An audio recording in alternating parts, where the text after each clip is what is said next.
Pilipinas, kayo nakatutok pa rin dito sa PGT Exclusives. At huwag kakalimutan gamitin ang ating official hashtag for today. Kasama niyo pa rin Wise Estabilio. At ako naman si Lorraine Galvez. At ito na nga, i-welcome na natin, Pak!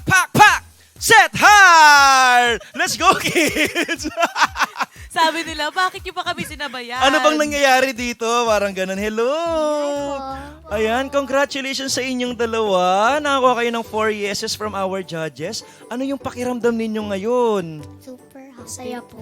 Super happy? Super happy. Patingin ka ng super happy? Ay, Ay, ganon. Kasi iba rin yung facial expressions nila habang sumasayaw. Actually. Diba? May mga happy facial expressions din sila. Siyempre, congratulations sa inyo. Diba, nakaapat kayo na yeses. Ano yung tumatakbo sa isipan ninyo kanina nung nakita nyo yung mga judges na nag-e-enjoy?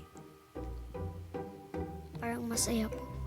Masaya, Masaya. oo. Ikaw naman, baby girl, anong reaction mo kanina nung sinabi ni Sir FMG na parang hindi daw maganda yung performance? Na-nervous po ako. Ano, ninervyos ka? Nervyos. Pero binawi niya, sabi niya, napakaganda ng performance. Anong reaction mo doon? Napaiyak po. Napaiyak ka doon. Nakakakaba rin kasi, diba? Ang importante is nakapag-yes sila lahat para sa inyo, di ba? Opo. Oo, and Yes. sobrang happy tayo para doon. Congratulations, mga mga kids natin dito. At syempre, para kanino nyo naman dinededicate yung sayaw ninyo kanina? Sa ano po namin, mamis po namin at coach. Anong message ninyo sa mommy ninyo na nanonood? Thank you po sa pagsuporta sa amin po ni Cedrin. Thank you po sa pagnunood po sa amin at pagsusuporta po.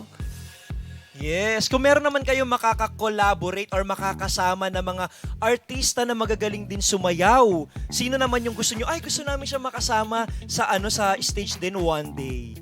Si Bel Mariano Ay, po. si Bel Bel Mariano! Mariano! Oo. Alam mo, sobrang maraming napaproud sa inyo. Yung coach, yung mga parents ninyo, and congratulations sa inyo ha. Once again, set high!